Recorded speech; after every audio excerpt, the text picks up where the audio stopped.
Em João capítulo 19, versículo 16, está escrito assim: E tomaram a Jesus e o levaram.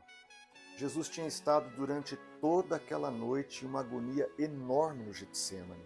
Depois ele passou toda a parte da manhã sendo interrogado no salão de Caifás. Em seguida, ele é levado às pressas para o governador Pôncio Pilatos. De Pilatos, ele é levado ao rei Herodes. E do rei Herodes, ele é trazido de volta para o palácio de Pilatos. Foram horas tensas, horas difíceis demais para Jesus. Eles estavam ansiosos por seu sangue e por isso o levaram para fora para morrer sobrecarregado com uma cruz. Que doloroso cortejo nas ruas de Jerusalém. Nosso texto, o texto dessa devocional de hoje diz: E tomaram a Jesus e o levaram. O que nós aprendemos aqui com o nosso Senhor Jesus sendo levado? Bom, logo de cara percebemos a verdade que foi estabelecida na sombra do bode expiatório, ou conhecido também no Antigo Testamento como bode emissário, em Levíticos 16, 15 e verso 21. Lá nesse texto, o sumo sacerdote levava o bode expiatório, colocava a mão sobre a cabeça do bode, confessando os pecados do povo sobre o bode, para que desse modo os pecados pudessem ser postos sobre a cabeça do bode, e então pudessem ser removidos das pessoas. E então o bode era levado para o deserto, e assim levava embora os pecados do povo.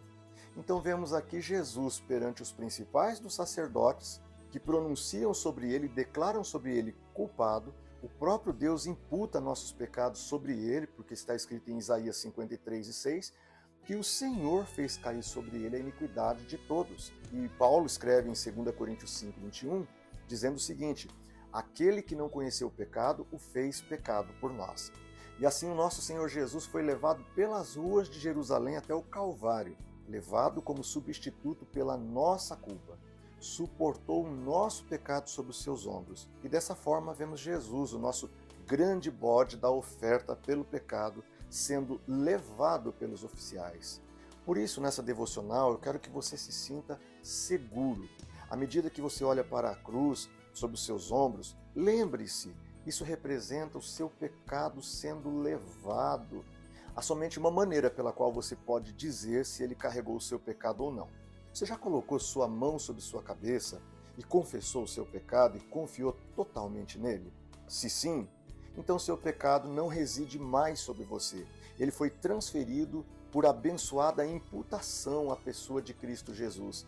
E ele o levou em seus ombros como uma carga mais pesada do que aquela cruz. Não deixe essa imagem desaparecer até que você se alegre em sua própria libertação e adore o nosso amoroso Redentor, sobre quem as nossas iniquidades foram postas. Então ore agora e diga: Eu confesso que meus pecados foram levados por ti, meu Jesus, e confio que já não existe mais nenhuma condenação sobre a minha vida. Permita-me viver então em paz, por causa dessa grande verdade de que o Senhor levou sobre si as minhas iniquidades. Amém.